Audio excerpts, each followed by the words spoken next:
से कल मैं तुम्हें कहना भूल गया, तुम तो काफी बड़ी हो गई हो नंदिता।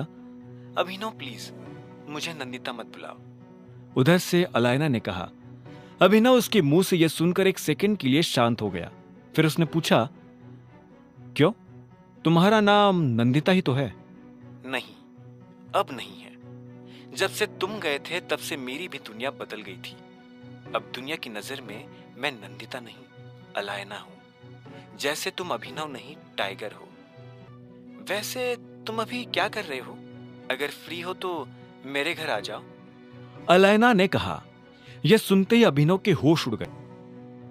अलायना ने जब अभिनव को अपने घर बुलाया तो वो हैरान हो गया। उसे समझ नहीं आया कि वो उसके घर जाने के लिए हाँ कहे या ना। जब अभिनव कुछ सेकंड्स के लिए चुप रहा तो आखिर में अलायना ने पूछा, क्या हुआ अभिनव? हाँ या ना, कुछ तो कहो। अभिनव को एहसास हुआ कि अलायना से कुछ भी छुपाना उसके लिए अच्छा नहीं होगा, इसलिए उसने अपना गला साफ करते हुए कहा, अलायना, मेरी शादी हो चुकी है। इस वक्त अपना घर छोड़कर तुम्हारे घर पर आना अच्छा नहीं लगेगा। अरे शादी हो गई है? कब और कैसे? तुम्हारी शादी कैसे हो सकती है? तुम्हारी तो अभी शादी की उम्र भी नहीं हुई है। और भूल गए, जब हम छोटे थे तब तुमने प्रॉमिस किया था कि तुम सिर्फ मुझसे शादी करोगे। अभिनव अलायना की ये बात सुनकर मुस्कुरा रहा था। अलायना के तेवर अभी भी वैसे ही थे जैसे बचपन में थे। वो अपने दिल में कोई बात नहीं रखती थी।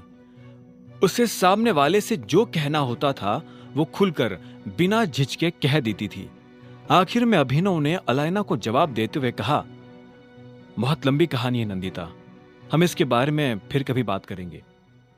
ठीक है, लेकिन फिर भी कल तुम मेरे घर आ रहे हो। हमें कुछ जरूरी चीजों के बारे में बात करनी है और इस बार मैं तुम्हारे मुंह से ना नहीं सुनने वाली हूं।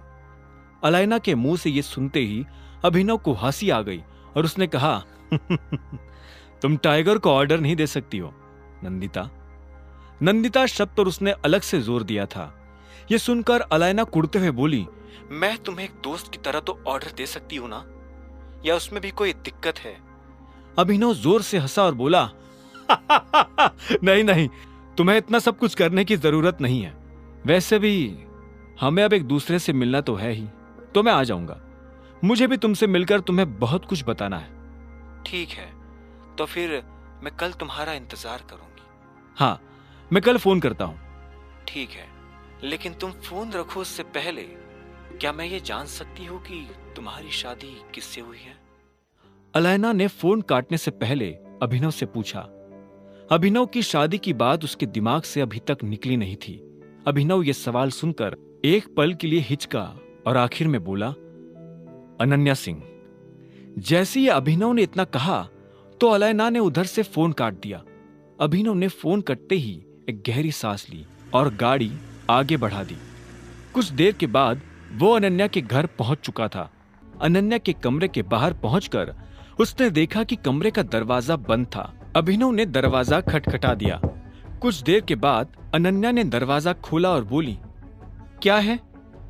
मैं कुछ देर के लिए सोना चाहता हूं। यह सुनते ही अनन्या खींचकर बोली, अच्छा, तुमने ऐसा भी क्या किया है जो तुम्हें इतनी नींद आ रही है?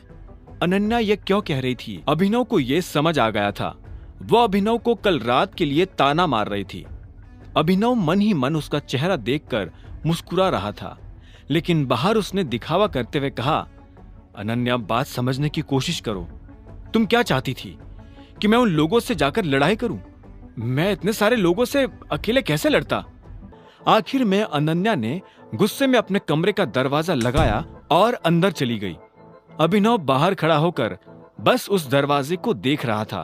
अभिनव फिर से नीचे उतरा और सोने के लिए नौकरों के कमरे में चला गया। वो पूरी रात जागने के बाद इतना थक गया था कि शाम को भी नहीं उठा। उसकी नींद सीधे अगली सुबह जाकर खुली। वो जल्दी उठकर कमरे से बाहर आ गया था ताकि हरदेव को यह भनक ना लगे कि वो नौकरों के कमरे में सोया था। अगर हरदेव को पता चल जाता तो अभिनव और अनन्या दोनों के लिए मुसीबत खड़ी हो सकती थी। जल्दी बाहर आकर उसने अनन्या के कमरे का दरवाजा खटखटाना शुरू कर दिया था। वो दरवाजा खटखटा रहा था, लेकिन उधर से अनन्या कोई जवाब नहीं दे रही थी। ऐसे में जब उसने दरवाजे का हैंडल घुमाया तो पाया कि दरवाजा अंदर से लॉक नहीं था। उसने धीरे से दरवाजा खोला और कमरे के अंदर दाखिल हो गया। आगे की कहानी जानने के लिए देखें अगला एपिसोड सिर्फ पॉकेट एफएम के यूट्यूब चैनल पर, और द रिटर्न ऑफ टाइगर के सारे एपिसोड्स को सुनने के लिए डिस्क्रिप्शन में दी लिंक से डाउनलोड करें पॉकेट एफएम ऐप।